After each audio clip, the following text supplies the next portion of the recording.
സുഭാഷിതങ്ങൾ 27-ാം അധ്യായം. നാളെയെ ചൊല്ലി അഹങ്കരിക്കേണ്ട. ഒരു ദിവസം കൊണ്ട് എന്തു സംഭവിക്കാമെന്ന് നീ അറിയുന്നില്ല. ആത്മപ്രശംസ ചെയ്യരുത്. മറ്റുള്ളവർ നിന്നെ പ്രശംസിക്കട്ടെ. അന്യൻ്റെ നാവാണ്, നിൻ്റേതല്ല അത് ചെയ്യേണ്ടത്. കല്ലിന് ഭാരമുണ്ട്, മണലിനും ഭാരമുണ്ട്. എന്നാൽ ഭോഷൻ്റെ പ്രകോപനം ഇവ രണ്ടിനെയും കാൾ ഭാരമുള്ളതത്രേ. ക്രോധം ക്രൂരമാണ്, കോപം അനിയന്ത്രിതമാണ്. എന്നാൽ അസൂയയെ നേരിടാൻ ആർക്കാണ് കഴിയുക? തന്നെ കുറ്റപ്പെടുത്തലാണ് നിഗൂഢമായ സ്നേഹത്തേക്കാൾ മെച്ചം. സ്നേഹിതൻ മുറിപ്പെടുത്തുന്നത് ആത്മാർത്ഥത നിമിത്തമാണ്. ശത്രുവാകട്ടെ നിന്നെ തെരുതെരെ ചുംബിക്കുക മാത്രം ചെയ്യുന്നു. ഉണ്ടു നിറഞ്ഞവന് തേൻ പോലും മടുപ്പുണ്ടാക്കുന്നു. വിശക്കുന്നവന് കയ്പും മധുരമായി തോന്നുന്നു. വീട് വിട്ട് അലയുന്നവൻ കൂടുവിട്ടലയുന്ന പക്ഷിയെ പോലെയാണ്. തൈലവും സുഗന്ധദ്രവ്യവും ഹൃദയത്തെ സന്തോഷിപ്പിക്കുന്നു. അപ്പോഴും ക്ലേശങ്ങൾ ആത്മാവിനെ ഉലച്ചുകൊണ്ടിരിക്കുന്നു. സ്വന്തം സ്നേഹിതനെയും പിതാവിൻ്റെ സ്നേഹിതനെയും പരിത്യജിക്കരുത്. ആപത്ത് വരുമ്പോൾ സഹോദരൻ്റെ ഭവനത്തിൽ പോവുകയുമരുത്.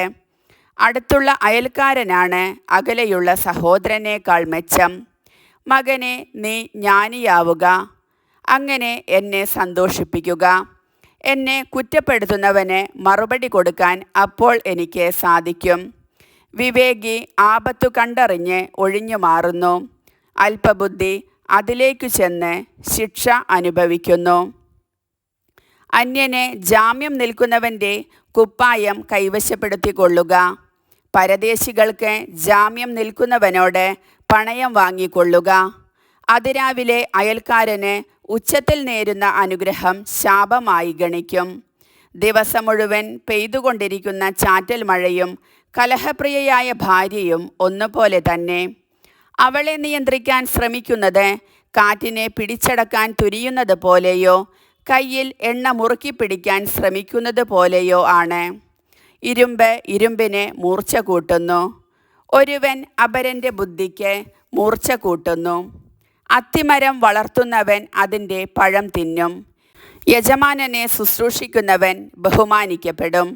വെള്ളത്തിൽ മുഖം പ്രതിബിംബിക്കുന്നത് പോലെ മനുഷ്യൻ്റെ മനസ്സ് അവനെ തന്നെ പ്രതിഫലിപ്പിക്കുന്നു. പാതാളവും നരകവും ഒരിക്കലും തൃപ്തിയടയുന്നില്ല. മനുഷ്യൻ്റെ കണ്ണുകൾ ഒരിക്കലും സംതൃപ്തമാകുന്നില്ല. വെള്ളിയുടെ മാറ്റ് മൂശയിലൂടെയും സ്വർണത്തിൻ്റെ മാറ്റ് ചൂളയിലൂടെയും എന്ന പോലെ മനുഷ്യൻ്റെ മാറ്റ് അവനു ലഭിക്കുന്ന പ്രശംസയിലൂടെ നിർണയിക്കപ്പെടുന്നു.